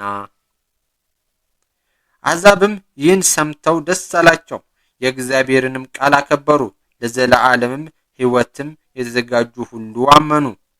የእግዚአብሔርም ቃል በሀገሩ ሁሉ ተዳረሰ። አይሁድ ግን እግዚአብሔርን የሚፈሩ የከበሩ ሴቶችንና የከተማውን ሽማግሌዎች አነሳሷቸው። በጳውሎስና በበርናባስ ላይም ስደትን አስነሱ፣ ከሀገራቸውም አባረሯቸው። እነርሱ ግን የእግራቸውን ትቢያ አራገፈባቸው። ወደ ኢቆንዮን ሄዱ። መንፈስ ቅዱስም በደቀ መዛሙርቱ ላይ ሞላ፣ ደስም አላቸው። ምዕራፍ 14 ኢቆንዮን በምትባል ከተማ እንደ ሁል ጊዜው ወደ አይሁድ ምኵራብ ገቡ። ከአይሁድና ከአረማውያንም ብዙ ሰዎች እስኪያምኑ ድረስ አስተማሩ። ማመንን እንቢ ያሉት የአይሁድ ወገኖች ግን የአሕዛብን ልብ በወንድሞች ላይ አነሳሱ፣ አስከፉም። በጌታም ፊት ደፍረው እያስተማሩ እርሱም የጸጋውን ቃል ምስክር እያሳየላቸው በእጃቸውም ድንቅ ሥራን ተአምራትን እያደረገላቸው ብዙ ወራት ኖሩ። የከተማውም ሕዝብ ሁሉ ተለያዩ፣ እኩሌቶቹ ወደ አይሁድ እኩሌቶቹም ወደ ሐዋርያት ሆኑ። አሕዛብና አይሁድ ግን ከአለቆቻቸው ጋር ሊያንገላቱአቸውና በድንጋይ ሊደበድቧቸው ተነሱ። ሐዋርያትም ይህን አውቀው ወደ ሊቃኦንያ ከተሞች ወደ ልስጥራንና ወደ ደርቤን ወደ የአውራጃውም ሸሹ። በዚያም ወንጌልን ሰበኩ። በልስጥርንም እግሩ የሰለለ ከእናቱ ማኅፀን ጀምሮ ሽባ የሆነ ከቶም ሄዶ የማያውቅ አንድ ሰው ተቀምጦ ነበር። እርሱም ጳውሎስን ሲያስተምር ሰማው። ጳውሎስም ትኩር ብሎ ተመለከተው። እምነት እንዳለውና እንደሚድንም ተረዳ። ድምፁንም ከፍ አድርጎ ተነስና ቀጥ ብለህ በእግርህ ቁም እልሃለሁ አለው። ወዲያውኑም ተነስቶ ተመላለሰ። ሕዝቡም ጳውሎስ ያደረገውን ባዩ ጊዜ አማልክት ሰዎችን መስለው ወደ እኛ ወረዱ እያሉ በሊቃኦንያ ቋንቋ ጮኹ። በርናባስን ድያ አሉት። ጳውሎስንም የትምህርቱ መሪ እርሱ ነበርና ሄርሜን ብለው ጠሩት። በከተማውም ፊት ለፊት ቤተ መቅደስ ያለው የድያ ካህን ኮርማዎችንና የአበባ አክሊሎችን ወደ ደጃፍ አመጣ። ከሕዝቡም ጋር ሆኖ ሊሰዋላቸው ወደደ። ሐዋርያት በርናባስና ጳውሎስም በሰሙ ጊዜ ልብሳቸውን ቀደዱ። ፈጥነውም እየጮኹ ወደ ሕዝቡ ሄዱ። እንዲህም አሏቸው፣ እናንተ ሰዎች ይህን ነገር ለምን ታደርጋላችሁ? እኛስ እንደ እናንተ የምንሞት ሰዎች አይደለንምን? ነገር ግን ይህን ከንቱ ነገር ትታችሁ ሰማይና ምድርን ባህርንም በውስጣቸውም ያለውን ሁሉ ወደ ፈጠረ ወደ ሕያው እግዚአብሔር ትመለሱ ዘንድ ወንጌልን እናስተምራችኋለን። አሕዛብን ሁሉ በቀድሞ ዘመን እንደነበሩበት እንደ ጠባያቸው ሊኖሩ ተዋቸው። ከዚህም ሁሉ ጋር መልካም ሥራን እየሰራ ከሰማይ ዝናምን ፍሬ የሚሆንበትንም ወራት ሲሰጠን ልባችንንም በመብልና በደስታ ሲሞላው ራሱን ያለ ምስክር አልተወም። ይህን ብለው እንዳይሰውላቸው ሕዝቡን በግድ አስተዋቸው። አይሁድም ከአንጾኪያና ከኢቆንያ መጡ። ልባቸውንም እንዲያጠኑባቸው አሕዛብን አባበሏቸው። ጳውሎስንም የጎተቱ ከከተማ ውጭ አውጥተው በድንጋይ ደበደቡት። የሞተውን መሰላቸው። ደቀ መዛሙርቱም ከበቡት። ነገር ግን ተነስቶ አብሯቸው ወደ ከተማ ገባ። በማግስቱም ከበርናባስ ጋር ወደ ደርቤን ሄደ። በዚያችም ከተማ ወንጌልን ሰበኩ። ብዙ ሰዎችንም ደቀ መዛሙርት አድርገው ወደ ልስጥራን፣ ወደ ኢቆንዮንና ወደ አንጾኪያ ተመለሱ። የደቀ መዛሙርትንም ልቡና አጽናኑ። በሃይማኖትም እንዲጸኑ በብዙ ድካምና መከራ ወደ እግዚአብሔር መንግሥት እንገባ ዘንድ ይገባናል እያሉ መከሯቸው። ለቤተ ክርስቲያንም ቀሳውስት ሾሙ፣ ጾሙ፣ ጸለዩም። ለሚታመኑበት ለእግዚአብሔርም አደራ ሰጧቸው። ከጲስድያም አልፈው ጵንፍልያ ደረሱ። ጴርጌን በተባለችው ከተማም ቃሉን ከተናገሩ በኋላ ወደ ኢጣሊያ ወረዱ። ከዚያም ስለሚሰሩት ሥራ ለእግዚአብሔር ጸጋ አደራ ወደ ተሰጡበት ወደ አንጾኪያ በመርከብ ሄዱ። አንጾኪያን በደረሱ ጊዜ ምዕመናኑን ሁሉ ሰብስበው እግዚአብሔር ያደረገላቸውን ሁሉ ለአሕዛብም የሃይማኖትን በር እንደከፈተላቸው ነገሯቸው። ከደቀ መዛሙርቱም ጋር አያሌ ቀን ተቀመጡ።